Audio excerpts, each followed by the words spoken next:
Leccíon 58. Cold feet. When someone says they have cold feet, it means they are afraid to do something they are supposed to do. That wasn't Luis's problem.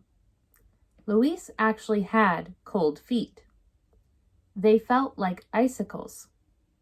Icicles on top of ice cubes, inside of ice water. It was very cold in his bedroom. I wonder if this is what Antarctica is like, Luis said. I'm glad I'm not a penguin. Luis lay in his cowboy pajamas, curled into as tight a ball as he could. He was supposed to go to sleep, but to go to sleep meant he had to stretch out his legs. And even though he was supposed to do that, he was afraid. So maybe he had both kinds of cold feet after all. That afternoon, it had snowed for the first time all year. Luis and his friends spent the whole day outside. They built snowmen. They sledded down the hill behind the school.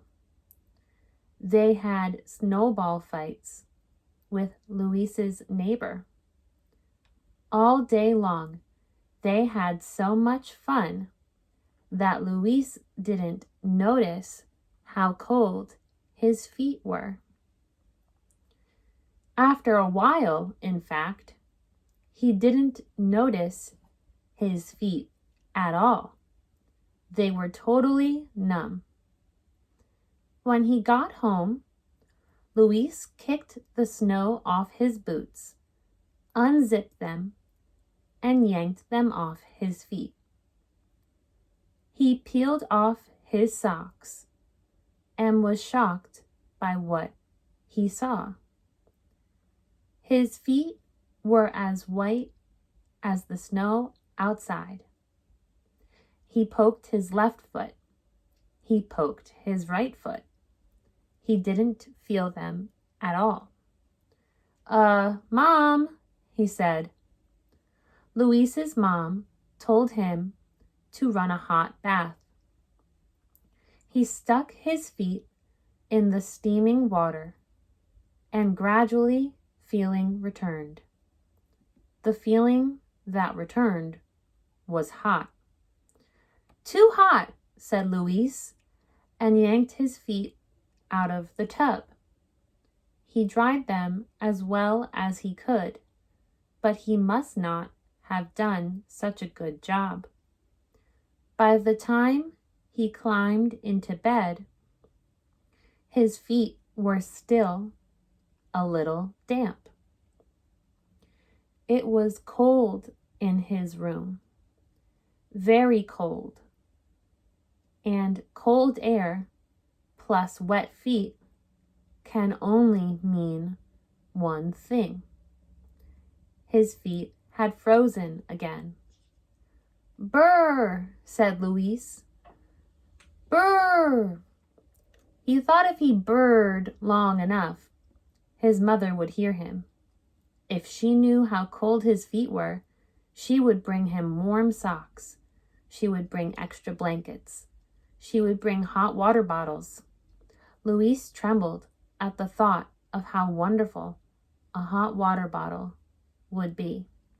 He burred as long as he could, but Mom didn't hear. Luis looked across his room at the closet. There were no hot water bottles in there, but there were socks. There were blankets. If he could get to his closet, he could save himself. But he couldn't get out of bed. He wasn't sure his feet were any good to walk on anymore. And the hardwood floor, shiny in the moonlight, looked as cold as the inside of a freezer. It was too cold to sleep and too cold to walk across the floor. "This is a pickle," said Luis. "Brr," he added, just to himself. A shiver hit him, a bad one, that went down his spine like lightning across the sky. He straightened his legs all the way, sending his feet right down to the coldest part of the bed, and then curled back up into his ball. Yikes!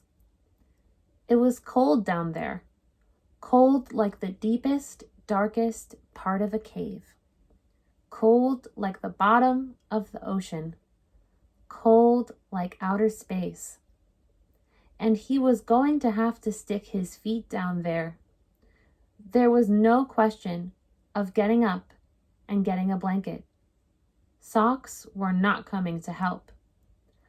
Luis was not getting out from under his blanket, and that meant he'd have to warm the bottom of the bed up himself. He kicked his legs out. He kicked them around, running in place. He tried to rub the cold sheets as much as possible to make them warm.